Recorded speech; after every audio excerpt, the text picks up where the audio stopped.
آج کا میرا یہ ویڈیو پیغام پورے پاکستان کے عوام بالخصوص field marshal general Syed Asim Munir صاحب کے لیے ہے۔ بڑے فخر سے وہ یہ بات کرتے ہیں کہ ہم نے جن کو گولیاں ماری، جن کو قتل کیا، ہم نے ان کو معاوضہ دے دیا۔ لعنت ہے تمہارے اوپر، شرم آنی چاہیے تمہیں، تم قاتل ہو۔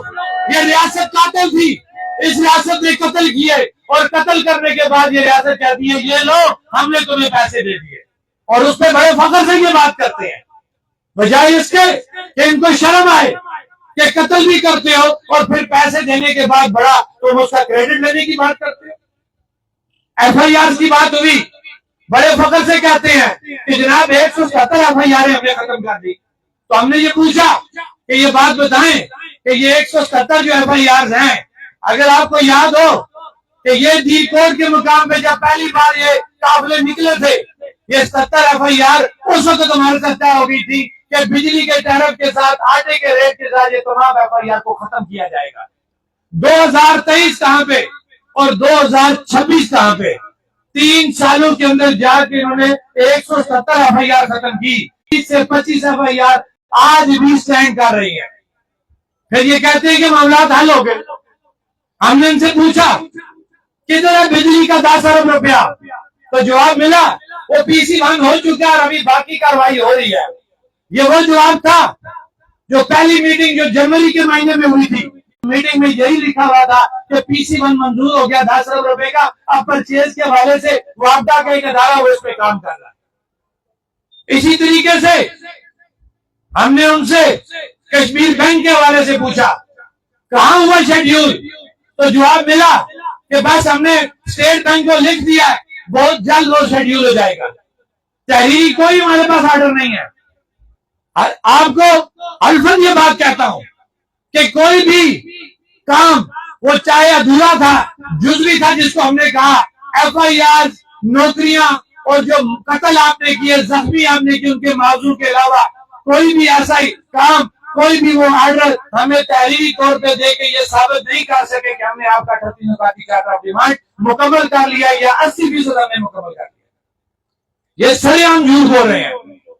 اب اس کے بعد اس سے آگے چلتے ہیں کہ ہم نے ان سے 12 مہاجرین سیٹوں کے حوالے سے بات کی، تو کہا گیا کہ 12 مہاجرین سیٹوں کا مسئلہ کشمیر سے تعلق ہے۔ ہماری بحث ہوئی، بڑی کھل کے بحث ہوئی، 2 سے 3 گھنٹے اس پہ بحث ہوئی، اور میں یہ اسٹیج سے کھڑا ہو کے یہ بات کہہ رہا ہوں کہ آئین پاکستان ایکٹ 74 اور جی این او ریزولوشن کے مطابق وہ یہ نہیں ثابت کر سکے کہ ان 12 سیٹوں کی وجہ سے مسئلہ کشمیر کے اوپر کوئی بات آ سکتی ہے۔ ہمارا یہ موقف تھا کہ ان 12 سیٹوں کا مسئلہ کشمیر کے ساتھ کوئی تعلق نہیں ہے، اور ہم نے ثابت کیا۔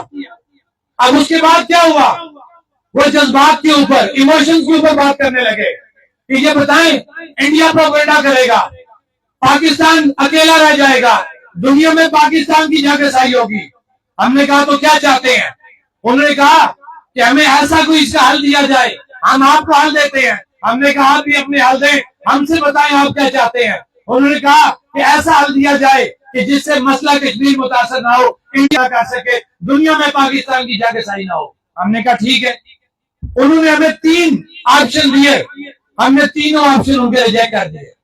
ہم نے ان کو اپنا آپشن دیا، ہم نے ان کو کلیئر کر یہ بات کہی کہ کسی بھی صورت ان 12 سیٹوں کے اوپر کوئی کمپرومائز نہیں ہوگا۔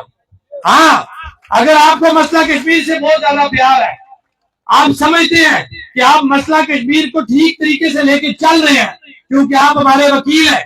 یہ کیسا وکیل تھا کہ 5 اگست 2019 کو انڈیا نے شب خون مارا ہمارے ریاستی اس شناخت کے اوپر 370-35 کو ختم کرتے ہوئے۔